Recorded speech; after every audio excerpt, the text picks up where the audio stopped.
وكفى وسلام على عباده الذين اصطفى أما بعد فأعوذ بالله من الشيطان الرجيم بسم الله الرحمن الرحيم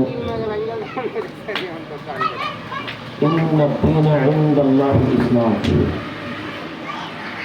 فقال تعالى يا أيها الذين آمنوا أطيعوا الله وأطيعوا الرسول أولي منكم صدق الله العلي العظيم سبحانك لا علم لنا إلا ما علمتنا إنك أنت العليم الحكيم আলহামদুলিল্লাহ মহান আল্লাহ তাআলার দরবারে অগণিত অসংখ্য শুকরিয়া যে আল্লাহ তাআলা আমাদেরকে আজকে অত্যন্ত গুরুত্বপূর্ণ একটা মজলিসে দ্বীনি মজলিসে আসার বসার তৌফিক দান করেছেন। যে আল্লাহ তাআলা আমাদেরকে তৌফিক দান করেছেন সে আল্লাহর সামনে বলতে বলে আলহামদুলিল্লাহ আলহামদুলিল্লাহ।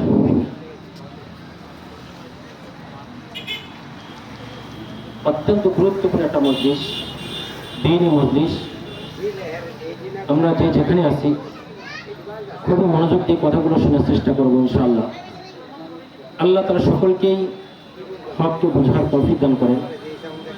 মাইকেরাও যতদূর যাচ্ছে আমরা ইতিমধ্যে বুঝতে পেরেছি আমাদের এই আজকের আলোচনার বিষয়বস্তু কি। আমাদের সাথে চলা, আমাদের এই দেশে অবস্থানরত এই দেশেরই জনগণের অন্তর্ভুক্ত বেশ কিছু ভাইরা যারা হিজবুত তাওহীদ নামক একটা দলের সংগঠনের দাবিদার, নিজেদেরকে হিজবুত তাওহীদের কর্মী, পুরুষ হলে মুজাহিদ এবং নারী হলে মুজাহিদা বলে পরিচয় দিয়ে থাকে। এমন কোনো কর্মী যদি এখানে থেকে থাকেন, মাইকেরা যতদূর যাচ্ছে, আমি ওই ভাইকেও বলবো কথাগুলো মনোযোগ দিয়ে শোনার জন্য। আমি মনে করি আপনি আমার শত্রু না, আমিও আপনার শত্রু।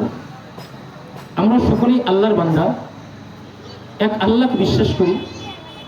আপনিও নবী মুহাম্মদ সাল্লাল্লাহু আলাইহি ওয়াসাল্লাম নবী বলে স্বীকার করেন, আমিও সেই নবী মুহাম্মদ সাল্লাল্লাহু আলাইহি ওয়াসাল্লামকে নবী বলে স্বীকার করি।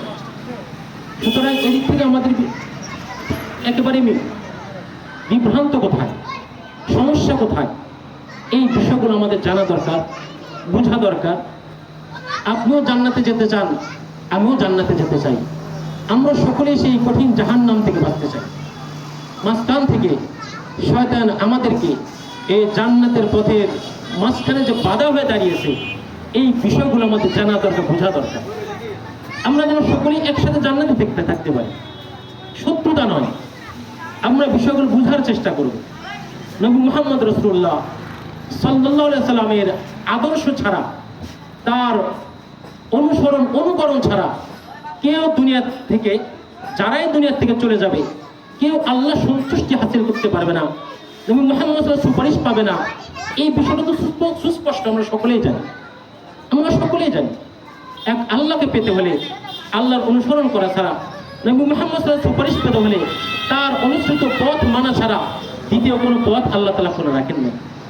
আল্লাহ তাআলা পবিত্র কোরআন কারিমে বারবার সে কথা আমাদের সাথে স্মরণ করে দিয়েছেন। তিনি বলেছেন আতিউল্লাহ ওয়া আতিউর রাসূল, তোমরা আল্লাহ তাআলার আনুগত্য করো, রাসূলের আনুগত্য করো। আর আল্লাহ তাআলা বলেছেন আতিউল্লাহ ওয়া আতিউর রাসূল উলিল আমরি মিনকুম, তোমরা আল্লাহর অনুসরণ করো, আল্লাহ তাআলার আনুগত্য করো, রাসূলের আনুগত্য করো। ওয়া উলিল আমরি মিনকুম, তোমাদের মাঝে যারা উলুল আমর আছে তাদের অনুসরণ করো। উলুল আমর কারা, এই বিষয়ে মতানক্য আছে। উলুল আমর কারা? কেউ বলে শাসক গোষ্ঠী, কেউ বলে ইমাম সাহেব যারা আছেন। ইমাম সাহেব বলতে মাঝারি ইমাম সাহেব, কারো কথা ওলামা কেরাম, উম্মত ওলামা কেরাম হলো উলুল আমর। যাই হোক, আল্লাহ রাব্বুল আলামিনকে মানার জন্য আল্লাহ তাআলা বলেছেন, রাসূল করিম সাল্লাল্লাহু আলাইহি ওয়াসাল্লাম অনুসরণ করার জন্য আল্লাহ তাআলা বলেছেন, পাশাপাশি উলুল আমরের অনুসরণ করার জন্য আল্লাহ তাআলা বলেছেন। উলুল আমরকে মানতে হবে, এটাও আল্লাহ তাআলার হুকুম। এরপরে এই আয়াতের সাথে সম্পৃক্ত আল্লাহ তাআলা কিছুক্ষণ পরেই বলেন, এর সাথে সম্পৃক্ত ফাইন তানাযাতুম ফি শাইইন ফারুদ্দুহু ইলাল্লাহি ওয়া রাসূল ইন কুনতুম তুমিনুনা বিল্লাহি ওয়াল ইয়াউমিল আখির। যদি তোমরা পরস্পরে তোমাদের মাঝে কোনো বিষয় ঝগড়া লাগে, মতানক্য তৈরি হয়, কোনটা মানবো, কোনটা মানা যাবে, কোনটা মানা যাবে না, এক কথায় যে কোনো বিষয় যে তোমাদের মাঝে মতানৈক্য হয়, পরস্পর মতানৈক্য হয়ে থাকে, আল্লাহর আদেশ হলো নিজেরা মতানৈক্য না করে বিষয়গুলো আল্লাহ এবং তার রাসূলকে ছেড়ে দাও। বোঝার চেষ্টা করেন কথাটা। আল্লাহ রাব্বুল আলামিন পবিত্র কোরআনে কারিমে নির্দেশ দিচ্ছেন, তোমরা আল্লাহকে মানো, রাসূলকে মানো, উলুল আমরকে মানো।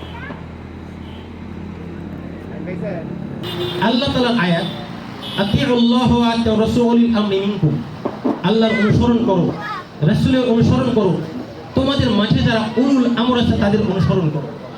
আল্লাহ তাআলা আরো ফরমান, ওয়া ইন তানাযাতুম ফি শাইইন ফারুদ্দুহু ইলাল্লাহি ওয়া রাসূল, যদি তোমাদের মাঝে পরস্পরের কোনো বিষয়ে মতানৈক্য হয়ে যায়, ফারুদ্দুহু ইলাল্লাহি ওয়া রাসূল, তাহলে পরস্পরের মতানৈক্য না করে আল্লাহ এবং তার রাসূলের উপর ছেড়ে দাও।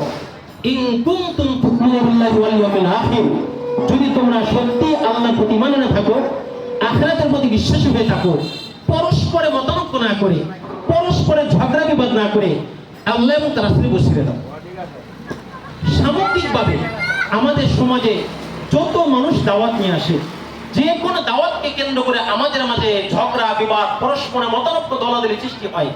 আল্লাহ তাআলা সকল দলাদলি, সকল ঝগড়ার ব্যাপারে চূড়ান্ত সিদ্ধান্ত দিয়ে দিয়েছে। কি সিদ্ধান্ত? নিজেরা পরস্পরে ঝগড়া করো না, যদি আল্লাহকে বিশ্বাস করো, নিজেরা পরস্পরে এই ঝগড়া বিবাদে মতানৈক্য ভিতরে পতিত হয় না, যদি তোমরা আখিরাতে বিশ্বাস করো, কি করবা? পুরো বিষয়টা আল্লাহ এবং তার রাসূলের উপর ছেড়ে দিবা।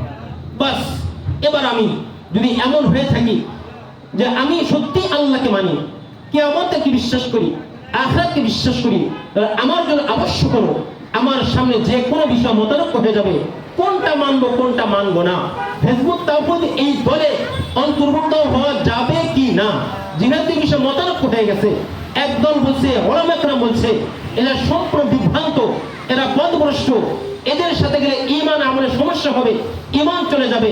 তাদের দাবি হলো, তাদের যে দাবি সেগুলো আমি বলবো তাদের বই থেকে, তাদের দাবি হলো পৃথিবীতে একটা পরিবর্তন হক আছে, সেই নবী মুহাম্মদ সাল্লাল্লাহু আলাইহি ওয়াসাল্লাম এর রেখে যাওয়া ইসলাম সম্পূর্ণ বিকৃত হয়ে গেছে, সমস্ত ইসলাম একেবারে সম্পূর্ণ বিকৃত হয়ে গেছে, মানলে একমাত্র হিজবুত তাওহীদকে মানতে হবে, অন্যথায় ইসলাম বলতে পৃথিবীতে আর কোনো বিষয় নাই। এই বিষয়টা প্রমাণ করার জন্য, এই বিষয়টা বোঝানোর জন্য তাদের যে দলের প্রতিষ্ঠাতা ইমাম, তাদেরকে ইমাম বলা হয়, ইমামুজ্জামান বলে তার পরিচয় দিয়ে থাকে, টাঙ্গাইল জেলার করটিয়া থানার সেই বাজিদ খান পন্নী, যে এক সময় তেহরিকে খাকসার পার্টির সাথে সম্পৃক্ত ছিল, এই পাকিস্তানের এক পার্টির সাথে, পরবর্তীতে আমাদের এই দেশে এসে, এই দেশে থাকাকালীন সে এই 1995 সালে যে দলকে কায়েম করেছে, নাম দিয়েছে হিজবুত তাওহীদ, সে এরপরে একটা কিতাব লিখেছে, যে কিতাবটা আমার সামনে উপস্থিত আছে। এই কিতাব সম্পর্কে কিছু সময় পরে আলোচনা করব, কথা প্রসঙ্গে শুধু বলছি, এমন একটা কিতাব রচনা করেছে যে কিতাবের নাম হলো এ ইসলাম ইসলামী না। কিতাবের নাম কি? এ ইসলাম ইসলামী না। আমার হাতে যে কিতাব আছে এটা সেই কিতাব, যে কিতাবে সে প্রমাণ করেছে, সে এই কিতাবে সে প্রমাণ করতে চেয়েছে, এই কিতাবে সে বলতে চেয়েছে নবী মুহাম্মদ সাল্লাল্লাহু আলাইহি ওয়াসাল্লাম যে ইসলাম প্রচার ও প্রসার করে গেছেন, সাহাবা কেরাম যে ইসলামের অনুকরণ করে গেছেন, মাত্র কিছুদিন 50 থেকে 60 বছর এই ইসলাম তো অবস্থায় ছিল, এরপরে এই ইসলাম আর ইসলাম নাই, এই ইসলাম শেষ হয়ে গেছে, ওই ইসলাম আপাতবাস্তব বিকৃত হয়ে গেছে। সেই ইসলামকে আবার পুনর্গঠিত করার জন্য ইমামুজ্জামানকে আল্লাহ তাআলা স্বয়ং আল্লাহ তাআলা নির্দিষ্ট করেছেন, স্বয়ং আল্লাহ তাআলা পাঠিয়েছেন, স্বয়ং আল্লাহ তাআলা তাকে তৈরি করেছেন এই ইমামুজ্জামানকে এই কিছুদিন আগে। কথা বলছেন, মাঝখানে 1400 বছর চলে আসে যত ইসলাম, এই ইসলামের যত অনুসরণ করে ব্যক্তি তারা যা করছে প্রত্যেকে এক চিরে সকলে ভুলের ভিতরে ছিল। এই ভুলে ছিল ইমাম আবু হানিফা রাহমাতুল্লাহ আলাইহি, এই ভুলের ভিতরে ছিল ইমাম শাফি রাহমাতুল্লাহ আলাইহি, এই ভুলে ছিল ইমাম মালিক রাহমাতুল্লাহ আলাইহি, এই ভুলে ছিল ইমাম আহমদ হাম্বলি রাহমাতুল্লাহ আলাইহি, এই ভুলের ভিতরে ছিল খাজা আব্দুল কাদের জিলানী রাহমাতুল্লাহ আলাইহি, এই ভুলের ভিতরে ছিল খাজা মুঈনুদ্দিন চিশতি রাহমাতুল্লাহ আলাইহি, এই ভুলের ভিতরে ছিল শাহজালাল শাহপর রাহমাতুল্লাহ আলাইহি, এই ভুলের ভিতরে ছিল এই হযরত আশরাফ থানভী রাহমাতুল্লাহ আলাইহি, এই ভুলের ভিতরে ছিল লক্ষ লক্ষ উলামায়ে কেরাম, তারা প্রত্যেকেই সকলেই নবী মুহাম্মদ সাল্লাল্লাহু আলাইহি ওয়াসাল্লাম রেখে যাওয়া ইসলাম অনুসরণ করে নাই, সবাই করেছে বিকৃত ইসলাম, সম্পূর্ণ বিকৃত ইসলাম। এরা যা মেনেছে, এরা নবী মুহাম্মদ সাল্লাল্লাহু আলাইহি ওয়াসাল্লামের ইসলামের সাথে কোনো সম্পর্ক ছিল না। এমন একটা চরম পর্যায়ের মারাত্মক বিভ্রান্তিময় বিষয়গুলো রচনা করে কিতাব লেগেছে এ ইসলাম ইসলামী না। কথা বুঝছেন? হাজার হাজার লক্ষ নাই, কোটি কোটি আল্লাহ তাআলার বান্দা গত 1400 বছর যাবৎ যা করেছে সব ভুল করছে, সব ভুল করছে। একমাত্র সঠিক যারা এরা, এদের দাবি একমাত্র সঠিক এরা। আমি বলবো, আমার কাছে বই আছে, অনেকগুলো বই আছে। কথা বুঝছেন? আমি বলবো তাদের একটা দাবি, এই যেই কথাটা বললাম এই প্রসঙ্গত বইয়ের নাম এ জাতির পায়ে লুটে পড়বে বিশ্ব, সুস্পষ্ট লেখা হিজবুত তাওহীদের কথা। সারা পৃথিবীতে ইসলাম বিকৃত হয়ে গেছে। আমরা মসজিদ, মাদ্রাসা, খানকাহ, আলেমদের কাছে যে ইসলাম দেখতে পাই তা বিকৃত ইহুদি খ্রিস্টানদের ইসলাম। তাই আল্লাহ বাজিকান পন্নীকে প্রকৃত ইসলামের জ্ঞান দান করেছেন। কথা বুঝছেন? এই জাতির পায়ে লুটিয়ে পড়বে, কিতাবের ভিতরে সুস্পষ্ট বলতেছে। বর্তমান সারা পৃথিবীতে মসজিদ, মাদ্রাসায় যে ইসলাম চলছে এই ইসলাম কোন প্রকৃত ইসলাম না। প্রকৃত ইসলাম কার কাছে? একমাত্র বাজিকান পন্নী যারা প্রচার করছে এটাই প্রকৃত ইসলাম, এটা তাদের দাবি। তো একদল মানুষ ওই দাবি করতেছে, আর সারা পৃথিবীর অসংখ্য ওলামা কেরাম তাদের কথা হলো ইসলাম আজও টিকে আছে।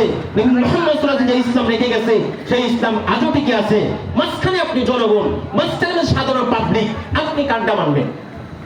একদিকে ওলামা কেরাম বলতেছে, অপরদিকে একদল বলতেছে, তারা বলতেছে ইসলাম বিকৃত হয়ে গেছে। ওলামা কেরাম বলতেছে না, আজও ইসলাম বিকৃত হয় নাই, আজও ইসলাম বিকৃত হয় নাই। নবী মুহাম্মদ সাল্লাল্লাহু আলাইহি ওয়াসাল্লাম রেখে যাওয়া ইসলাম আজও আছে। মাঝখানে আপনি তো সাধারণ পাবলিক, আপনি কোনটা মানবেন? আল্লাহ তাআলা এই বিষয়টির দিকে ইশারা করে বলেন, ফাইন তানাযাতুম ফি শাইইন ফারুদ্দুহু ইলাল্লাহি ওয়া রাসূল। হে আমার বান্দারা, যদি তোমাদের মাঝে পরস্পরে কোনো বিষয় ঝগড়া বিবাদ লেগে যায়, পরস্পরের দ্বিধাদ্বন্দ্বে পড়ে যাও, কোনটা মানবো? একদল একদিকে ডাকে, অপর দল অপর দিকে ডাকে। এই দল বলে তারা বিভ্রান্তিতে আছে, ওই দল বলে এরা বিভ্রান্তিতে আছে। তুমি কি করবা? এমন প্রেক্ষিতে তুমি কি করবা? যেমন আজও আমাদের অনেক ভাইয়েরা দ্বিধাদ্বন্দ্বে আছে, কেউ সাত সাগর অনুসারী, কেউ চূড়াই অনুসারী, মাঝখানে পড়ে যায় কোনটা করবে কোনটা করবে না। একদল হাত উঠায় আর একদল হাত উঠায় না। একদল মিলাদ ও কিয়াম করে আর একদল মিলাদ ও কিয়াম করে না। মাঝখানে পাবলিক কোরআন হাদিস বুঝে না, তেমন বোঝার সুযোগ হয় নাই। মাঝখান থেকে এসে মারাত্মক বিভ্রান্তি পড়ে যায় কোনটা করবে। টেলিভিশনে দেখে বিশাল হাবাকাবা পরা, 2 হাত লম্বা টুপি, চেহারার দিকে মনে হয় ইনহাজা ইল্লা মালকুন কারীম, এ তো পুরাই ফেরেশতা, মিথ্যা কথা বলতে পারে না। তার কথার সাথে মসজিদের ইমামের সাধারণ ইমাম মুখ এত লম্বা করতেও পারে না, 2 হাত লম্বা টুপিও পারে না। ইমাম সাহেবের কথার সাথে টেলিভিশনে ইউটিউবের ওই ব্যক্তির কথার সাথে মেলে না। মাঝখানে এই ব্যক্তি বিভ্রান্তি পড়ে যায়, ওটা মানবে না এটা মানবে, কারটা অনুসরণ করবে, মারাত্মক পেছে পড়ে যায়। এই সকল পেছের সমাধান আল্লাহ তাআলা স্বয়ং 1450 বছর আগে নবী মুহাম্মদ সাল্লাল্লাহু আলাইহি ওয়াসাল্লামের কাছে দিয়ে গেছেন। শুধু দরকার আমাদের আমল করা, আমাদের বিষয়গুলো বোঝা, আমাদের বিষয়গুলো জানা। প্রিয় ভাইরা আমার, আল্লাহ তাআলা বলেন আল্লাহর কোরআনের কথা, ইয়া আইয়ুহাল্লাযীনা আমানু, হে ঈমানদারেরা, আতিউল্লাহ, আল্লাহকে মানো, আতিউর রাসূল, রাসূলকে মানো, ওয়া উলিল আমরি মিনকুম, উলুল আমরকে মানো। যদি ফাইন তানাযাতুম ফি শাইইন, পরস্পরে কোন বিষয়ে ঝগড়া বা মতভেদ সৃষ্টি হয়ে যায়, ঝগড়া করো না, মতনৈক্য করো না, মতভেদ করো না। ফারুদ্দুহু ইলাল্লাহি ওয়া রাসূল, ছেড়ে দাও আল্লাহর প্রতি, ছেড়ে দাও রাসূলের প্রতি। ঠিক আছে, আমি ছাড়লাম, আমি আল্লাহর প্রতি বিশ্বাস করি, রাসূলের প্রতি বিশ্বাস করি, এ আমার প্রতি বিশ্বাস করি, ছেড়ে দিলাম আল্লাহ রাসূলের প্রতি। এটা আল্লাহ বলছেন, ইন কুনতুম তুমিনু বিল্লাহি ওয়াল ইয়াউমিল আখির, যদি তোমরা আল্লাহকে বিশ্বাস করো, রাসূলকে বিশ্বাস করে ছেড়ে দাও। ঠিক আছে, আমি পাবলিক ছেড়ে দিলাম আল্লাহর প্রতি, ছেড়ে দিলাম রাসূলের প্রতি। অর্থাৎ আল্লাহ কি বলেন, রাসূল কি বলেন, সেই সমাধান জানতে হবে। এটাই তো কথা। আল্লাহ কি বলেন, রাসূল কি বলেন, সেই সমাধান জানতে হবে না। ঝগড়া করে লাভ কি? ঠিক আছে, ঝগড়া বাদ দিলাম, আল্লাহর দিকে তাকাই, রাসূলের দিকে তাকাই, ওই হাদিসটাকে সামনে রাখি, যেই হাদিসে রাসূলের নবী মুহাম্মদ সাল্লাল্লাহু আলাইহি ওয়াসাল্লাম বলে গেছেন, তারাকতু ফীকুম আমরাইন, আমি তোমাদের মাঝে ছেড়ে গেলাম 2টা বস্তু। হে আমার উম্মতেরা, আমি নবী তো চলে যাচ্ছি, আমি তো একজন মানুষ, আর মানুষ মাত্রই মরতে হবে। আমার ভিতরে প্রাণ আছে, যার প্রাণ আছে, কুল্লু নাফসিন যায়কাতুল মাউত, তাকে মৃত্যুর সাথে করতেই হবে। সুতরাং আমি চলে যাচ্ছি। কিয়ামত পর্যন্ত তোমরা যদি 2টা বিষয়কে আঁকড়ে ধরো, 2টা বিষয়কে আঁকড়ে ধরো, কখনোই তোমরা বিভ্রান্ত হবে না, বিভ্রান্ত হবে না, বিভ্রান্ত হবে না। 1 নম্বর কি? কিতাবুল্লাহ, আল্লাহর কালাম, আল্লাহর কিতাব। নাম্বার 2 সুন্নাত রাসূলি, আমার সুন্নাত, আমি মুহাম্মদের তরিকা তোমরা আঁকড়ে ধরো, কখনোই তোমাদেরকে কেউ বিভ্রান্ত করবে না, বিভ্রান্ত হতে পারবে না। নবী মুহাম্মদ সাল্লাল্লাহু আলাইহি ওয়াসাল্লাম বলছেন, আল্লাহর কিতাবের কথা, রাসূলের সুন্নাতের কথা। আল্লাহ বলতেছেন যদি পরস্পরে ঝগড়া বিবাদ না করে তোমাদের মতানৈক্যের বিষয়টা কোনটা মানবো কোনটা মানবো না, এই দল বলে এটা সঠিক, ওই দল বলে ওটা সঠিক, এই ঝগড়া বিবাদ আর মতানৈক্য না করে আল্লাহ এবং রাসূলের উপর ছেড়ে দিতে বলছে। বাস আমি ছেড়ে দিলাম আল্লাহর প্রতি, রাসূলের প্রতি। এখন অপেক্ষা করি কি সমাধান আসে। বাস অপেক্ষা করলাম, সকাল থেকে বিকাল মতো অপেক্ষা করলাম, আল্লাহর পক্ষ থেকে কোনো আওয়াজ আসে না। রাত তো চলে গেল, এখনো কোনো আওয়াজ আসে না। এই অপেক্ষার অর্থ এইটা না। কথা বুঝতেছেন আপনারা ভাই? আমার কথা বুঝতেছেন? হ্যাঁ না বুঝেন না? এই অপেক্ষার অর্থ এইটা না। পরস্পরে ঝগড়া হয়েছে, আমি বাস ছেড়ে দিলাম আল্লাহর প্রতি, রাসূলের দেখি কি হুকুম আসে। আল্লাহ সরাসরি কি বলেন আর রাসূল রওজা থেকে উঠে এসে আমার সামনে কি কি বিষয়টা বলেন। বিষয়টা কিরকম বলেন? আল্লাহ আসবেন, আল্লাহ আসবেন আমাকে সরাসরি বলার জন্য কোনটা মানবো কোনটা মানবো না। আমি কি সাতশো অনুসরণ করবো না ইয়ার অনুসরণ করবো? হিজবুত তাওহীদ মানবো কি মানবো না? হাত উঠাবো কি উঠাবো না? আস্তামিন বলবো না জয়র আমিন বলবো? আমি মিলাদ করবো কি করবো না? কিয়াম করবো কি করবো না? কোন দলে যাবো কোন দলে যাবো না? লম্বা টুপি পরবো না ছোট টুপি পরবো? দল নিন পরবো না জল নিন পরবো? এগুলো কি আল্লাহ তাআলা এসে সমাধান করবেন বলেন? আল্লাহ এসে বলবেন? রাসূল রওজা থেকে উঠে এসে বলবেন এ তুই থাম আমি উঠে আসছি বলবেন না? কি তাহলে? বলে আল্লাহর কুরআন আর রাসূলের সুন্নাহ, রাসূলের হাদিস। আজও আছে কিনা আমাদের মাঝে? আজও আমাদের মাঝে আছে কিনা? এখন কথা হলো আল্লাহর কোরআন এবং রাসূলের হাদিসের সমাধান আল্লাহ তাআলা বলেছে সমাধান দেখার জন্য। এখন আমি তো পাবলিক, কোরআনও পড়তে পারি না, রাসূল হাদিসও পড়তে পারি না। আমি পাবলিক, আমি সাধারণ ব্যক্তি, কোরআনও পড়তে পারি না হাদিসও পড়তে পারি না, তাহলে বিষয়টা কি? বলে হ্যাঁ এখানেও সমাধান আছে। আল্লাহ তাআলা কোরআনে অপরাধে ফরমান ফাসআলু আহলা যিকরি ইন কুনতুম লা তা'লামুন, যদি তোমরা না জানো, যারা জানে, যারা আহলা যিকরি আহলুল ইলমি, যাদের মধ্যে ইলম আছে তাদের থেকে তোমরা জিজ্ঞাসা করে নাও। তাদের থেকে কি করো? জিজ্ঞাসা করো তারা কি বুঝে। অর্থাৎ এই আয়াত হাদিস দ্বারা যে বিষয়টা প্রমাণিত হলো সেটা হলো উলামায়ে কেরাম যারা আছে, হক্কানি উলামায়ে কেরাম, আমার আগে মাগরিবের আগে এই বাসস্ট্যান্ড মুসলিম ইমাম সাহেব হুজুর হক্কানি উলামায়ে কেরাম প্রমাণ দিয়ে গেছে, পরিচয় দিয়ে গেছে কারা হক্কানি উলামায়ে কেরাম। যারা হক্কানি উলামায়ে কেরাম তাদের কাছে যাও, তাদেরকে জিজ্ঞাসা করো না হুকুম কার? আল্লাহ। আল্লাহর হুকুম এদেরকে জিজ্ঞাসা করো, এই যে জানো না এদের কাছ থেকে জিজ্ঞাসা করো, এদের কাছ থেকে জিজ্ঞাসা করো।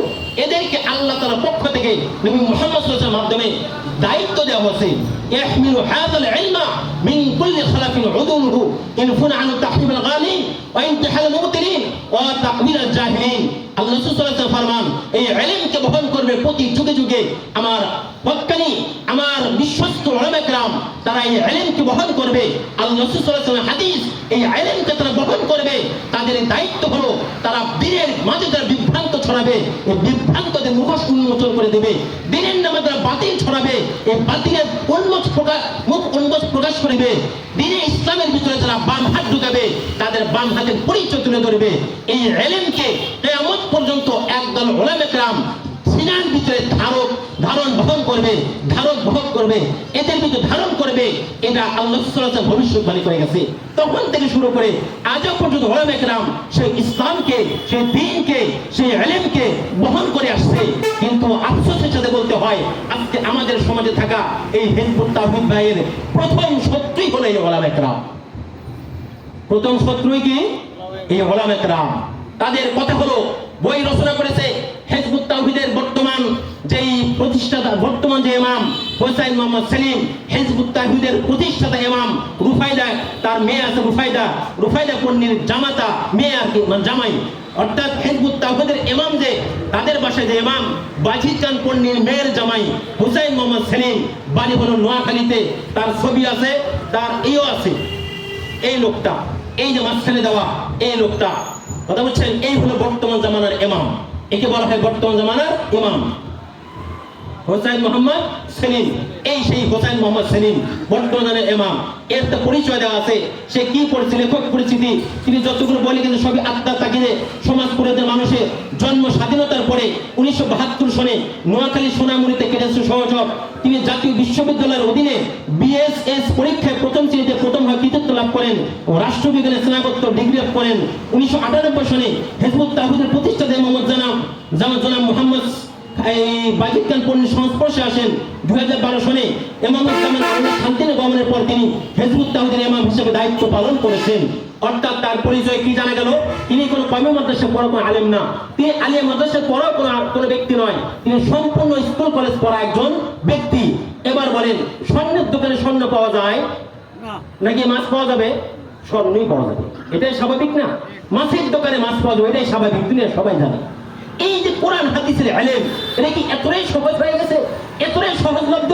আপনি বাড়ি করবেন, সেখানে আপনার ইঞ্জিনিয়ার দরকার হয়, আপনি মারাত্মক অসুস্থতায় ভুগছেন, আপনাকে ডাক্তারের কাছে যেতে হয়, ডাক্তারের কাজ ইঞ্জিনিয়ার দ্বারা হয় না, ইঞ্জিনিয়ারের কাজ ডাক্তার দ্বারা হয় না।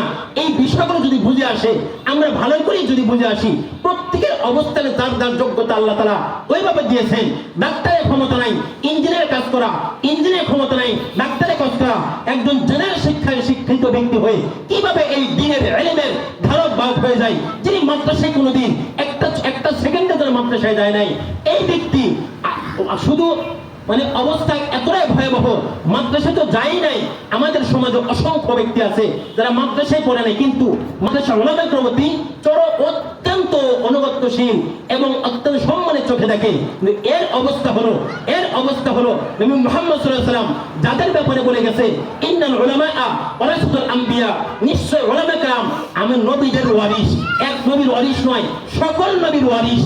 কিয়ামত পর্যন্ত আনেওয়ালা সকল উলামা کرام ব্যাপারে আল্লাহ সাল্লাল্লাহু আলাইহি ওয়াসাল্লাম বলে গেছেন যে আমি নবীর সম্মান যেরকম তোমাদের সাধারণ ব্যক্তির উপর, ঠিক তেমনি একজন আলেমের সম্মান আবেদের উপর। ফজলুল আলেম আলাল আবেদ কাফাজলি আলা আদনাকুম, তোমাদের মাঝে সর্বনিম্ন ব্যক্তি যে, তার উপর আমি নবীর যেরকম সম্মান, ঠিক এমনি একজন আবেদের উপর, যে ব্যক্তি আলেম না, নামাজ পড়ে, রোজা রাখে, অনেক কিছু করে, তার চাই হাজার গুণে সম্মান কে? যে ব্যক্তি ইলমে দ্বীন অর্জন করেছে, ইলমে দ্বীন শিক্ষা দিয়েছে, যার সিনার ভিতরে 30 পারা কোরআনের ইলম আছে, যার সিনার ভিতরে লক্ষ লক্ষ হাদিসের ইলম আছে, ওই আলেমকে, ওই ব্যক্তিকে বলা হয় নবী রাসূল নবী মুহাম্মদ সাল্লাল্লাহু আলাইহি ওয়াসাল্লামের সকল নবীদের ওয়ারিস। এই সকল আলেমদেরকে, আলেমদের সাথে উলামা کرامকে বিভ্রান্ত করার জন্য, আলেমদের ব্যাপারে চরম পর্যায়ে কুচ্ছা রটিয়ে, আলেমদের ব্যাপারে চরম পর্যায়ে ঘৃণা যেন তৈরি হয়ে যায়, এই জন্য একটা বিশাল বই রচনা করেছে, নাম হলো ধর্মে ব্যবসার ফাঁদে। ধর্মে ব্যবসার ফাঁদে পুরা বইটা একটাই উদ্দেশ্য, যারা উলামা کرام আছে, আলেম শ্রেণী আছে, প্রমাণ করে দিয়েছে এরা হলো উম্মতের সবচেয়ে নিকৃষ্ট। এদের কেন? এরা নামাজ পড়ে টাকা নেয়, এরা দিন বিক্রি করছে, এরা ঈদের নামাজ পড়ে টাকা নেয়, এরা জুমার নামাজ পড়ে টাকা নেয়, এরা কথার কথা ওয়াজ করে টাকা নেয়, এক কথায় দিনে এরা মাদ্রাসায় পড়িয়ে টাকা নেয়। কেন টাকা নিচ্ছে? এই জন্য হয়ে গেছে উম্মতের সবচেয়ে নিকৃষ্ট। আলেমদের ক্ষেত্রে তাদের ভাষায় বলা হচ্ছে ধর্ম ব্যবসায়ী, অর্থাৎ এই আলেম ছিল সবচেয়ে নিকৃষ্ট ধর্ম ব্যবসায়ী। এখন এই আলেমদের সাথে যদি উম্মতের সংযোগ না থাকে, উম্মতের সম্পর্ক না থাকে, একটা বিষয় একটু ঠান্ডা মাথায় বোঝার চেষ্টা করি। যদি মেনে নিলাম এক মিনিটের জন্য, একটা মিনিটের জন্য মেনে নিলাম পৃথিবীর যত আলেম আছে সবাই ধর্ম ব্যবসায়ী, সবাই নিকৃষ্ট, এদের সংস্পর্শে যাওয়া যাবে না, এদের কাছে যাওয়া যাবে না, এদের ধারে পাশে যাওয়া যাবে না, এদের নামও মুখ উচ্চারণ করা যাবে না, এদের সালামও দেওয়া যাবে না, সালাম উত্তর দেওয়া যাবে না, এদের সাথে কোনো কথা নাই, এরা নিকৃষ্ট, এরা শত্রু।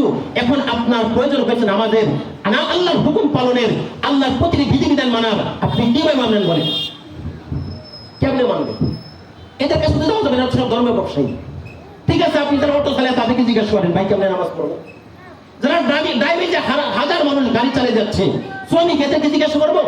বলেন ভাই আমার তো নামাজের দরকার, আমার আব্বা মারা গেছে, আমি কেমনে জানাজার নামাজটা আপনি বুঝাই দেন, সেটা তারা তো বলবে না, তারা বলবে না এরা তো ধর্ম ব্যবসায়ী, এরা তো নিকৃষ্ট, এরা তো আলেম, এরা তো কাছে যাওয়া যাবে না, এরা তো ভালো মানুষ না, এরা সবাই খারাপ, এরা সবাই খারাপ।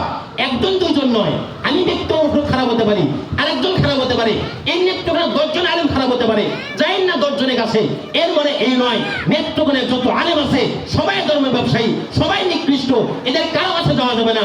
আচ্ছা যদি না যান, আপনি ইসলামটা মানবেন নাকি? কারো কাছে ইসলাম মানবেন বলে? আমি তো বুঝাব কোন শ্রেণীর কাছে, যারা সারাদিন দিন মজুর, তাদের কাছে এলেম পাওয়া যাবে? আমাদের বুঝান আপনারা। যারা দিন মজুর, সারাদিন কাজ করে খায়, তাদের কাছে এলেম আছে? সরকারি চাকরিজীবী, তাদের কাছে এলেম আছে? কোরআন হাদিস জ্ঞান তাদের কাছে আছে? হাসপাতাল ডাক্তার, সারাদিন বিভিন্ন অস্ত্র সামনে আছে, তাদের কাছে ইলম আছে, তারা শিক্ষা দিবে আপনাকে কিভাবে নামাজ পড়তে হবে, কিভাবে রোজা রাখতে হবে, স্ত্রীকে কি স্ত্রীর সাথে কেমন আচরণ হতে হবে, সমাজে কিভাবে আচরণ করতে হবে, এক কথায় কোরআনে কি বলেছেন, রাসূল কি বলেছেন, তার তরিকাটা কি, এরা কি ডাক্তারের শিক্ষা দিবে? বলেন, এমপি মন্ত্রীর শিক্ষা দিবে? কারা শিক্ষা দিবে? আমি ইসলাম মানতে চাই, এরা তো ধর্মের ব্যবসায়ী, এদের কাছে যাওয়া যাবে না। মানলাম এই আপনার কথা এক প্রয়োজনে, তাহলে মানবো কার কাছে? মানবো কার কাছে? সমাধান আছে, যেতে হবে কার কাছে? ইমামুল জামানের কাছে, হিজবুত তাওহীদের ইমাম এই হোসেন মোহাম্মদ সেলিমের কাছে। তাদের যুক্তি এটা, তার কাছে যেতে, তাদের কথা। আপনি যে ধর্মের হন না কেন, হিন্দু হন, খ্রিস্টান হন, বৌদ্ধ হন, যাই হন না কেন, হিজবুত তাওহীদে আসেন, সব জানেন নাকি? কথা বুঝছেন?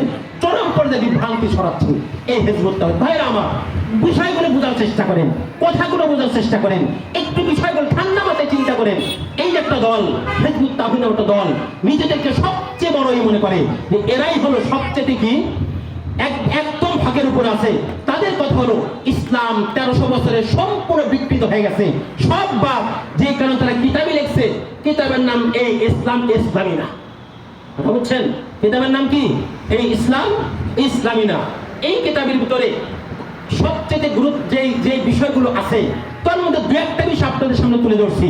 নাম্বার 1, আল্লাহ তাআলা পবিত্র কোরআনে কারিমে 82 বার নামাজের কথা বলেছেন। কিসের কথা বলেছেন? আকিমুস সালাহ, আকিমুস সালাহ। এবং মুহাম্মদ সাল্লাল্লাহু আলাইহি ওয়াসাল্লাম বলে গেছেন, সল্লু কামা রাআইতুমুনি উসাল্লি, আমি যেরকম নামাজ পড়ি সেভাবে তোমরা নামাজ পড়ো, নামাজ আদায় করতে হবে। নবী মুহাম্মদ আরো বলেন, আফদালু মা ইউহাসাবু বিল আবদু ইয়াউমাল কিয়ামাতিস সালাহ, কিয়ামতের ময়দানে সর্বোত্তম বান্দা নামাজের হিসাব হবে। কিসের হিসাব হবে? নামাজের হিসাব হবে। নামাজ ঠিক, সবই ঠিক। নামাজ ঠিক, সবই ঠিক। নামাজের সমস্যা, এর মানে সবই সমস্যা। নামাজ ইসলামের গুরুত্বপূর্ণ একটা বিধান। নবী মুহাম্মদ আরো ফরমান যে বুনিয়াল ইসলাম আলা খামসিন, ইসলামের ভিত্তি 5টা বস্তুর উপরে। আল্লাহ রাসূল সাল্লাল্লাহু আলাইহি ওয়াসাল্লাম ফরমান ইসলামের ভিত্তি 5টা বস্তুর উপরে। নাম্বার 1, কালিমাতুল্লাহ শাহাদাতুল্লাহ ইলাহা ইল্লাল্লাহ, এই কথা সাক্ষী দেওয়া আল্লাহ ছাড়া কোনো আর কেউ নাই। এরপর ইকামিস সালাহ, নামাজ আদায় করা, নামাজ কায়েম করা। তাফসীরের ভিতর নামাজ কায়েমের বলেছেন ভালোভাবে ওযু করে, ভালোভাবে পবিত্রতা অর্জন করে, মসজিদে গিয়ে জামাতের সাথে খুশুর সাথে ইমামের পিছনে নামাজ আদায় করার নাম হলো নামাজ কায়েম করা। এটাকে বলা হয় নামাজ কায়েম, যেটা আল্লাহ তাআলার বিধান। রাসূল সাল্লাল্লাহু আলাইহি ওয়াসাল্লাম দীর্ঘ তার 63 বছর জীবনের নবুয়তের পর থেকে শুরু করে নবুয়তের 23টা বছর জীবনে যে নামাজ তিনি পড়িয়ে মানুষকে দেখায় গিয়েছেন নামাজ আদায় করতে হবে। নামাজ পড়তে পড়তে নিজের পা মোড়া পর্যন্ত ফুলিয়ে ফেলেছেন। সাহাবা কেরাম নামাজ পড়ছেন, তাবিঈন নামাজ পড়েছেন। উম্মতের অসংখ্য ওলামায়ে কেরাম, অসংখ্য আল্লাহর বান্দা, নবীর উম্মত 1450 বছর যাবত নামাজের গুরুত্ব সামনে রেখে নামাজ আদায় করছেন। আর বর্তমানে এই ইমাম তাদের দাবি হলো এই ইসলাম ইসলামী না। এই কিতাব 19 পৃষ্ঠায় বলে এই হলো সমস্ত ব্যাপারে মূল। দিনের আর বাকি যেটুকু আছে নামাজ, রোজা ইত্যাদি হাজারো কাজ সব আনুষঙ্গিক গৌণ, অর্থাৎ এর আনুষঙ্গিক কাজ, মূল কোনো কাজ না। ইসলামের ভিতরে নামাজ কোনো মূল কোনো বিষয় না, ইসলামের ভিতরে রোজা কোনো মূল কোনো বিষয় না, ইসলামের ভিতরে হজ কোনো মূল কোনো বিষয় না। এগুলো সব আনুষঙ্গিক, কেউ করলে করতে পারে, না করলে কোনো সমস্যা নেই। কথা বুঝছেন? এটা করলে করতে পারে, না করলে কোনো সমস্যা নেই। কোন আনুষঙ্গিক বিষয়? আনুষঙ্গিক নামাজ, রোজা, হজ, যাকাত এগুলো কি আনুষঙ্গিক। আল্লাহ সাল্লাল্লাহু আলাইহি ওয়াসাল্লাম ফরমান ইসলামের ভিত্তি, এটা ইসলামের ভিত্তি। ইসলামের ভিত্তি, এর ভিতরে যার যেটা পালন করবে না সেই ইসলামী না। আল্লাহ সাল্লাল্লাহু আলাইহি ওয়াসাল্লাম ফরমান আস-সালাতু ইমাদুদ্দিন, নামাজ দ্বীনের খুঁটি। মান আকামাহা, যে নামাজ আদায় করলো, আকামাদ্দিন, সে তার দ্বীনদারিকে ধরে রাখলো। ওমান হাদামাহা, যে নামাজকে ধ্বংস করে দিল, হাদামাদ্দিন, ইসলামকে ধ্বংস করে দিল। আল্লাহ রাসূল সাল্লাল্লাহু আলাইহি ওয়াসাল্লাম বাণী এটা। আর হিজবুত তাওহীদের ইমামের কথা হলো নামাজ রোজা এটা গৌণ আনুষঙ্গিক বিষয়, এটা জরুরি কোনো বিষয় না।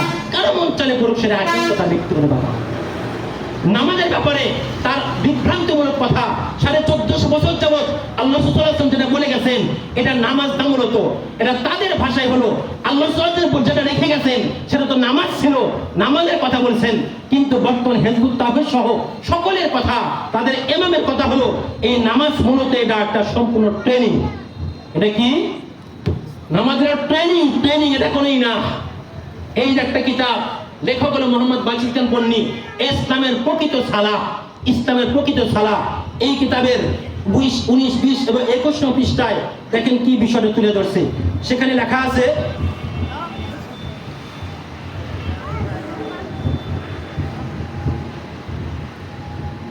আল্লাহ ভুল করেননি, তিনি সুবহান, তিনি সামান্য ভুল করতে পারেন না, তা আর এত ভুল তো কথাই নেই, তাহলে সে প্রশিক্ষণ কোথায়?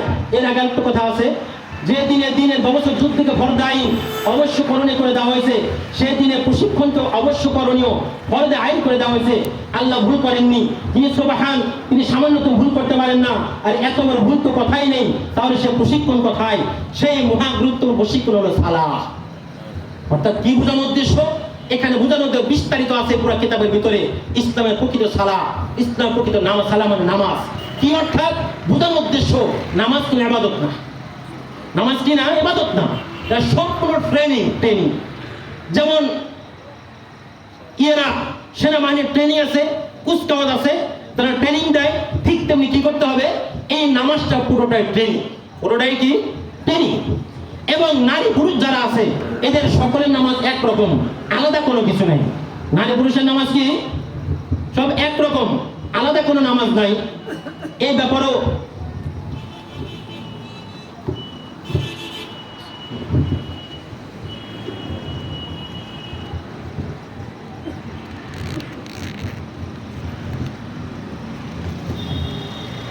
এই কিতাবের ভিতরে বেশ কিছু ছবি দেওয়া আছে। তারা যেভাবে দাঁড়ায় আপনারা ভিডিওতে দেখলে দেখতে পারবেন কিভাবে পড়ে। এই যেখানে দাঁড়ানো আছে একজন নারী পুরুষ, কথা বুঝছেন, একজন মহিলা কিভাবে দাঁড়ায় আছে দেখছেন, বোঝা যায়? এই যে হাতটা নিচে দিয়া এক হাত আর এক হাত, এটা হলো নারীদের নামাজের সিস্টেম। পুরুষ মহিলা একসাথে নামাজ পড়বে, কোনো সমস্যা নাই, কারণ তাদের কাছে পর্দা কোনো কিছু নাই। এই ব্যাপারে বলবো, এটাও তাদের কিতাব দেখে বলবো, পর্দা বলতে কোনো কিছু নাই, কথা বুঝছেন। কাঁচা দিয়ে নামাজ পড়লে সমস্যা নাই, বিষয়টা এমন, কারণ শুধুমাত্র আপনার ওই লজ্জাস্থানটুকু ডাকলে যথেষ্ট, কথা বলছেন, আর কিচ্ছু লাগবে না, শুধু লজ্জাস্থানটুকু, হাঁটু পর্যন্ত প্রয়োজন নাই, এটাও দরকার নাই। আর নারী পুরুষ একসাথে তো কোনো সমস্যাই নাই, কারণ আল্লাহ তার সুস্পষ্ট বক্তব্য শুনেছি, আমি বক্তব্য নিজ স্থানে শুনেছি। সে বলেছে যে ইসলাম ও মোল্লারা, কথাটা খেয়াল করে, মোল্লারা আলেমরা মোল্লারা ফতোয়া দিয়ে নারীদেরকে ঘরে তুলেছে, আমি হোসাইন মোহাম্মদ সেলিম এদেরকে ঘর থেকে বের করেছি। এটা তার কথা, মোল্লারা ফতোয়া দিয়ে ঘর থেকে ঘরে বের ঢুকায় নাই, ভালো করে বুঝুন, ফতোয়া আল্লাহ।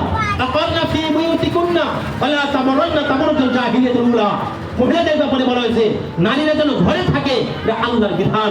যখন তারা বের হবে, তারা মুখের উপর, চেহারার উপর তারা যেন ঢেকে বের হয়, তারা যেন ঢেকে বের হয়, এই বিষয়টা সুস্পষ্ট আল্লাহর বিধান। তাদের কথা হলো ওলামায়ে কেরাম ফতোয়া দিয়া নারীদেরকে বাক্সবন্দি করছে, নারীদেরকে বশে রেখে দিছে, অর্থাৎ এই পর্দার বিধানকে তারা বাক্সের সাথে তুলনা করছে, নারীদেরকে বশে তুলনা। এই জন্য তাদের কর্মীদের পর্দার কোনো প্রয়োজন হয় না, একসাথে এক হাতে দাঁড়িয়ে তারা নামাজ পড়তেছে, একসাথে এক জায়গায় তারা সেমিনার করতেছে, একসাথে তারা নাচ গান সবই করতেছে। এই বিষয় আলোচনা করব, নাচ গানের বিষয় আছে আছে। যাই হোক, যে বিষয়টা বলার উদ্দেশ্য এখানে বলতেছিলাম, এক নম্বর বিষয় কি, এই ইসলামী না, এর ভিতরে একটা বিভ্রান্তি যেটা আমরা পেয়েছি, সুস্পষ্ট বিভ্রান্তি। ইসলামের গুরুত্বপূর্ণ একটা বিধান হলো নামাজ, তার কথা এটা আনুষঙ্গিক, এটা গৌণ, আনুষঙ্গিক কোন বিষয় না। এমনিভাবে এই কিতাবের 29 পৃষ্ঠায় তার এই হোসেন মোহাম্মদ সেলিম বাজিদার পন্নী যে আছে, তার দাবি হলো শ্রীকৃষ্ণ নবী ছিল। কে ছিল? শ্রীকৃষ্ণ যুধিষ্ঠির নবী ছিল। শ্রীকৃষ্ণ কে ছিল আমরা জানি, শ্রী হরে রাম কৃষ্ণ কৃষ্ণ হরে হরে, হিন্দু মানে সবসময় চলছে। এই কৃষ্ণ তার জন্ম হলো কংসের কারাগারে, তার পিতার নাম ছিল বাসুদেব, মাতার নাম ছিল দেবকী, পালিত ছিল নন্দালয়ে, মামা ছিল আয়ন ঘোষ, মামি ছিল রাধা। এই মামা রাধা মামির সাথে তার জীবনে ঘটে যাওয়া অসংখ্য লীলা, যেটাকে শ্রীকৃষ্ণ লীলা নামে অভিজ্ঞ হয়। এবং শুধু তাই নয়, তার কিতাবের সবচেয়ে বড় একটা ঘটনা তাদের প্রায় প্রতিটা কিতাবে আছে, সেটা হলো একদিন ওই অঞ্চলের গোপী নারীরা কাপড় চোপড় খুলে গোসলে নামছে, শ্রীকৃষ্ণ সব কাপড় নিয়ে গাছে উঠছে, পরে বলতেছে, হে নারীগণ, আমার তোমাদের কাপড়ের প্রয়োজন হলে আসো আমার কাছে। অত্যন্ত লজ্জিত অবস্থায় বাধ্য হয়ে সেখানে এই নারীরা একজন করে যায়, সেই উলঙ্গ অবস্থায় তার সামনে গিয়ে কাপড় নিয়ে এসছে। এই ব্যক্তি যে ঘটনা করছে, কথা বুঝছেন, এই লোক যেই কথা করছে, এই ব্যক্তিকে বলা হচ্ছে সে হলো নবী ছিল, শ্রীকৃষ্ণ নবী ছিল। কোথাও শুনছেন? কথা বলছেন, আজ পর্যন্ত শুনছেন কখনো? যুধিষ্ঠির এর ঘটনা আছে, সম্পূর্ণ জালো সন্তান যুধিষ্ঠির, তাকে বলেছে নবী। এই ইসলামী না ইসলামিক কিতাবের ভিতরে আরেকটা বলছে, এই কিতাব থেকে আরেকটা আরেকটা বিষয়, খুবই গুরুত্বপূর্ণ বিষয়, 333 নং পৃষ্ঠায় এই কথাটা বলা আছে, ওদের কিতাবের সম্পূর্ণ কোরআনের বিরোধী। কোরআন আল্লাহ তাআলা যেটা বলছেন এর সম্পূর্ণ বিরুদ্ধে চলে গেছে এই আলোচনাটা। আপনি একটু বোঝার চেষ্টা করেন। আল্লাহ তাআলা পবিত্র কোরআনে তিনি ফরমান, উদু ইলা সাবিল রাব্বিকাল হিকমা ওয়াল মাউইজাতিল হাসানা ওয়াজাদিলহুম বিল্লাতি হিয়া আহসান। আমার ভাইরা, ঠান্ডা মাথায় একটু কথাগুলো বোঝার চেষ্টা করেন। যদি হিজবুত তাহদের কোনো ভাই এখানে থেকে দেখেন, আওয়াজ যদি আপনার কান পর্যন্ত পৌঁছে, একটু ঠান্ডা মাথায় বোঝার চেষ্টা করেন কথাগুলো। আপনি আমার শত্রু না, আমি আমার শত্রু না। আপনি এমন কোনো পথে যাবেন না যে পথ আপনাকে জাহান্নামে নিয়ে যাবে। আপনাকে অবশ্যই একদল ব্যক্তি বিভ্রান্ত ছড়াচ্ছে, আপনার মন মেজাজকে বিগড়ে দিচ্ছে, আলেমদের সম্পূর্ণ বিরুদ্ধে দাঁড় করাচ্ছে, ইসলাম থেকে বের করে দিয়ে আপনাকে এক কঠিন এক অবস্থানে আপনাকে দাঁড় করাচ্ছে। হয়তো আজও আপনি বুঝতে পারছেন না। একটু বোঝার চেষ্টা করেন। এই যে কথাগুলো একটু খেয়াল করেন। আল্লাহ কোরআনে কি বলে আর ইমাম কি বলে? আল্লাহ কোরআন বলেন উদু, আপনি দাওয়াত দেন, আপনি মানুষকে ডাকেন। কি? উদু ইলা সাবিল রাব্বিকা, আপনার প্রভুর পথের দিকে, অর্থাৎ আপনি আল্লাহর দিকে মানুষকে দাওয়াত দেন। কি যেন? বিল হিকমতি, হিকমতের মাধ্যমে, ওয়াল মাউইজাতিল হাসানাতি, সুন্দর সুন্দর আলোচনা করে ওয়াজের মাধ্যমে মানুষকে ডাক দেন। ওয়াজাদিলহুম বিল্লাতি আহসান, কখনো তর্কের প্রয়োজন হলে উত্তম পথে তর্ক করুন।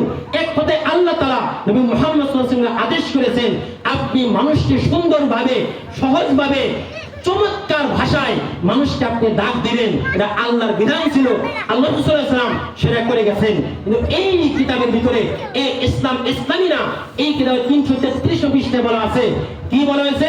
অর্থাৎ আল্লাহ একটু আগে বলতে, আল্লাহ তার রাসূলকে যে দিন জীবন বিধান দিয়ে পৃথিবীতে পাঠালেন, তা প্রতিষ্ঠা করা পথ প্রক্রিয়া তরিকা স্থির করলেন সামরিক, অর্থাৎ যুদ্ধ। অর্থাৎ আল্লাহ তার প্রেরিতকে এই নির্দেশ দিলেন না যে তুমি মানুষকে বক্তৃতা ওয়াজ করে যুক্তি দিয়ে এই দিনের মাহাত্ম্য গুণ বর্ণনা করো, মানুষকে এটা গ্রহণ করতে আহ্বান করো। এই নির্দেশও দিলেন না যে তদবির করো, পৃথিবীর মানুষকে এই দিনে প্রবেশ করাও। কি বলতেছে? খেয়াল করে শুনেন, ভালো করে খেয়াল করে শুনবেন। দেখেন আল্লাহর কোরআনের সাথে এটা মিলে কিনা। আল্লাহর কোরআনে আছে উদু ইলা সাবিল রাব্বিকা বিল হিকমা ওয়াল মাউইজাতিল হাসানা, আপনি মানুষকে দাওয়াত দিন, আপনি মানুষকে তাবলীগ করুন, আপনি মানুষের মাঝে ইসলামের বাণী সমুন্নত তুলে ধরুন সুন্দর সুন্দর ভাষায়, সুন্দর সুন্দরভাবে ওয়াজের মাধ্যমে। আর এখানে বলা হচ্ছে আল্লাহ তাআলা রাসূলকে দ্বীন আর জীবন প্রতিষ্ঠার জন্য যে প্রক্রিয়ার তরিকা বলছে সেটা হলো সামরিক ছিল, অর্থাৎ যুদ্ধনীতি ছিল। সেখানে এই কথা বলেন নাই যে আপনি ওয়াজ করে যুক্তি দিয়ে দ্বীনের মাহাত্ম্য বর্ণনা করুন, আপনি মানুষকে তাবলীগ করুন, এই কথা আল্লাহ কোরআনে বলেন নাই। তাহলে এই আয়াত কি? এই আয়াতটি বাল্লিগ মা উনজিলা ইলাইকা মির রাব্বিক, আপনার প্রভুর পক্ষ থেকে যা অবতীর্ণ আপনি পৌঁছান, তাবলীগ করুন। এই আয়াতটি মুছে ফেলা হলো, এই আয়াতকে অস্বীকার করা হলো। এই আয়াতকে অস্বীকার করা না মানত। এই দুইটা আয়াতকে অস্বীকার করার সুযোগ আছে? কোরআনে আয়াত অস্বীকার করা যাবে? আল্লাহ কোরআনে বলছেন আমি আমার রাসূলকে আদেশ দিয়েছি আপনি মানুষকে ওয়াজ নসিহত সুন্দর করে আপনি মানুষের মাঝে তাবলীগ করুন। আর এখানে বলা হয়েছে আল্লাহ তাআলা তার রাসূলকে বলেছে সামরিক মানে যুদ্ধের মাধ্যমে কাজ করুন। কোথাও বলেন নাই যে আপনি ওয়াজ করে মানুষকে বুঝায়া মানুষকে সুন্দর করে আপনি তাবলীগ করেন, এই কথা আল্লাহ তাআলা কোথাও বলেন নাই। এটা তাদের দাবি। কোথায়? এই ইসলামী এই কিতাবে 333 পৃষ্ঠা। কোনটা মানবো বলে? কোরআনের মানবো না এটা মানবো? বলেন আমারে বুঝান, কোনটা মানবো? কোরআন মানবো না এটা মানবো?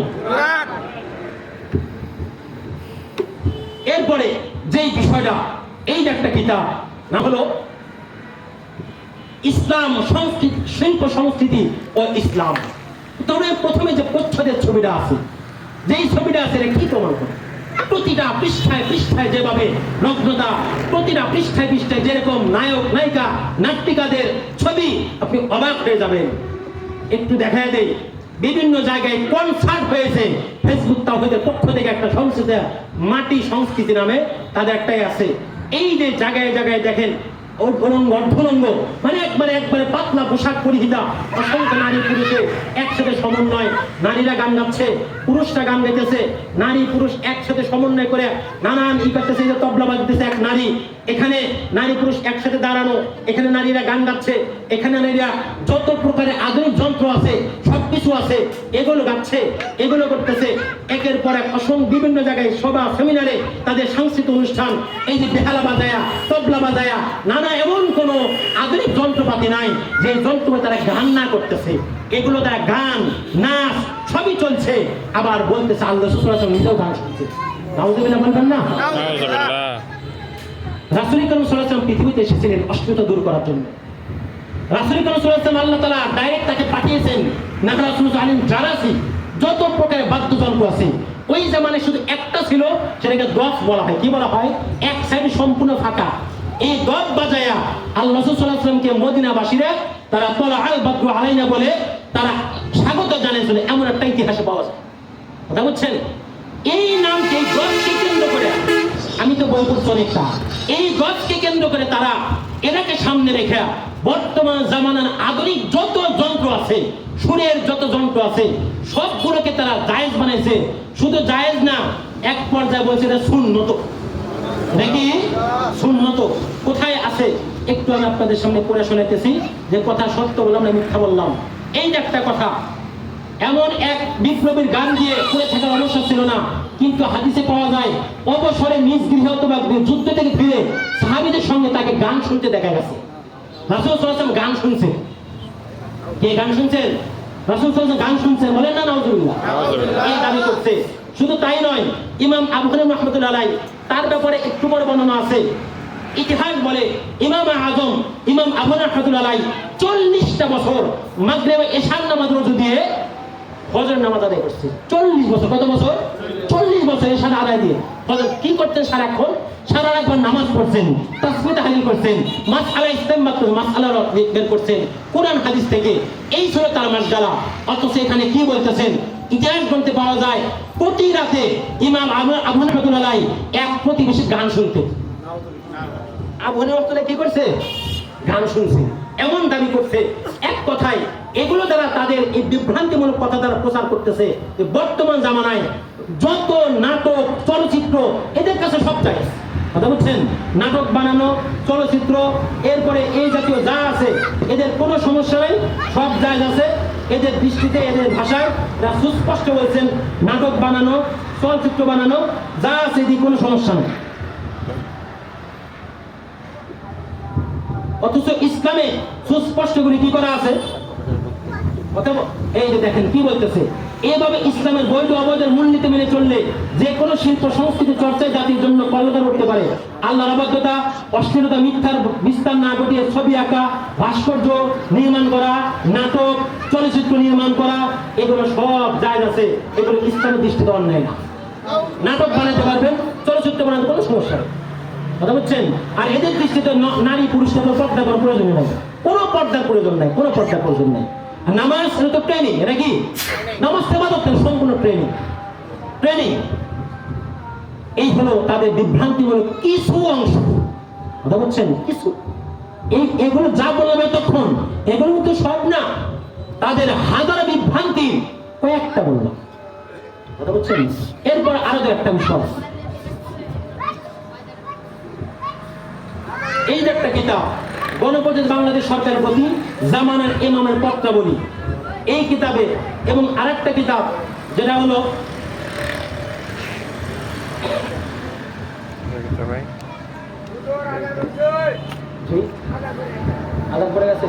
একটা কিতাব দাজ্জাল ইহুদি খ্রিস্টান সভ্যতা। এই বিষয়টা দেখেন, আল্লাহ সাল্লাল্লাহু আলাইহি ওয়াসাল্লাম সুস্পষ্ট, শুধু সংক্ষেপে বলতে যাচ্ছি, আল্লাহ সাল্লাল্লাহু আলাইহি ওয়াসাল্লাম দাজ্জাল সম্পর্কে সুস্পষ্ট বলে গেছে। শেষ জামানায় একজন দাজ্জাল আসবে, সে কিনা সারা পৃথিবীর বিভ্রান্ত ছড়াবে, তার সাথে 70,000 ইহুদি থাকবে। এরকম অনেক হাদিস আমরা শুনছি না ভাই দাজ্জাল সম্পর্কে? সে এই বাজিতের উপর একটি কিতাব লিখছে, 2008 সালের ব্যাপক প্রচার ছিল। এই কিতাবের কথা হলো দাজ্জাল বলতে কেউ আসবে না। বর্তমান ইহুদি খ্রিস্টানদের প্রযুক্তি, এটা হলো কি দাজ্জাল। এক কথায় দাজ্জাল সম্পর্কে অসংখ্য হাদিসের চরম পর্যায়ে বিভ্রান্ত, চরম পর্যায়ে বিকৃতি করে কিতাব দেখেছে দাজ্জাল ইহুদি খ্রিস্টান সভ্যতা। কথা বুঝছেন? দাজ্জাল ইহুদি খ্রিস্টান সভ্যতা। এরপরে তারা যা করতেছে তাদের কাজগুলোকে প্রমাণ করার জন্য, তাদেরটা সঠিক এই দুটো বোঝানোর জন্য তাদের একটা দাবি হলো তাদের আল্লাহ সরাসরি এই বাজিকান পণ্ডিতকে মনোনীত করছে। জামানার ইমামের পত্রাবলী, গণমাধ্যমে বাংলাদেশ সরকারি পণ্ডিত, এই কিতাবে আর একটা হিজবুত তাওহীদের এই ঘোষণা, বিজয় ঘোষণা পত্রাবলী 47 পৃষ্ঠা, পৃষ্ঠা নম্বর কত? 47। এই কিতাবে যেই বিষয়টা আছে সেটা হলো, এক, হিজবুত তাওহীদ আল্লাহ গঠন করা আন্দোলন। হিজবুত তাওহীদ কার? এই গঠনে কে গঠন করছে? আল্লাহ। সরাসরি কে গঠন করছে? আল্লাহ। এটি সত্য, হক, ইসলামের ধারক। দুই, সভাপতির ইমাম আল্লাহ মনোনীত। এই ইমাম যে মনোনীত কে করছে? সরাসরি আল্লাহ তার মনোনীত করছে। তিন, এই হিজবুত তাওহীদের মাধ্যমে সারা পৃথিবীতে আল্লাহর সত্য দিন প্রতিষ্ঠা হবে ইনশাআল্লাহ। কথা বুঝছেন? 2008 সালে তাদের একটা জায়গায় একটা সেমিনার ছিল, মানে দাওয়াত অনুষ্ঠান ছিল। ওই অনুষ্ঠানে 10 মিনিট হিজবুত তাওহীদের ইমাম কিছু কথা বলছিল। এই কথাকে কেন্দ্র করে তাদের কথা, এই সময় আল্লাহ তাআলার 8টা মুজিজা, আর নবী রাসূলের মাধ্যমে যেটা সংগ্রহ তাকে বলা হয় মুজিজা, আর আল্লাহ ওলিরা যা করে তাকে বলা হয় কারামত। কিন্তু এর দাবি হলো, এখানে সুস্পষ্ট লেখা আছে, এই 10 মিনিটের জন্য আল্লাহ তাআলা তার মুজিজা প্রকাশ করেছেন। আর ওই দিনে আল্লাহ তাআলা ঘোষণা করে দিয়েছেন হিজবুত তাওহীদের বিজয় দল, মানে আল্লাহ কর্তৃক সরাসরি ঘোষণা হয়েছে এটা তারা সবাই বিজয়। হিজবুত তাওহীদের কি মহা বিজয় হয়ে গেছে। এরা সারা পৃথিবীময় তারা ইসলাম কায়েম করবে। কোন ইসলাম কায়েম করবে? বলে 1450 বছর যাবত যে ইসলামে, যে ইসলাম না, তাদের মতো করে একটা ইসলাম তারা বানিয়েছে, সেই ইসলাম প্রচার করবে। তাদের দাবি হলো ওই ইসলামটা সত্য, আর বাকি 1450 বছর যাবত চলে আসছে এরা সম্পূর্ণ বিভ্রান্ত, সম্পূর্ণ বাতিল, সম্পূর্ণ বিকৃত। এই ইসলামী নাই দুনিয়াতে। যে ইসলাম আছে এই ইসলাম পৃথিবীতে নাই।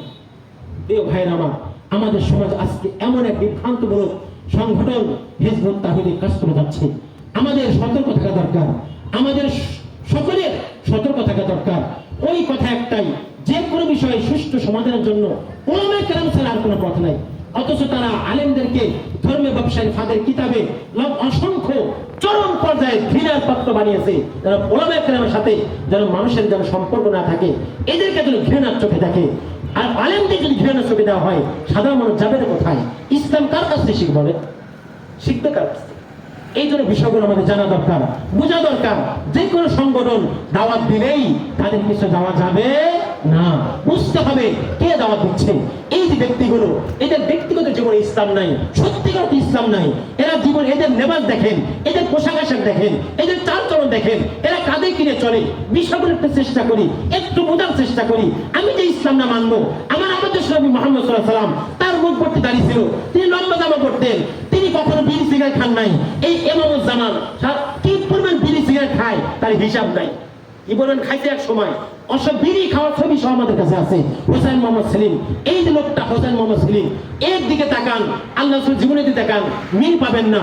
আল্লাহ সাল্লাল্লাহু আলাইহি ওয়াসাল্লাম কখনো নারীদের নিয়ে একসাথে কখনো কোনো মজলিস করেন নাই, যে সরাসরি নারীরা উপস্থিত অবশ্যই ছিল, পর্দার ভিতরে ছিল।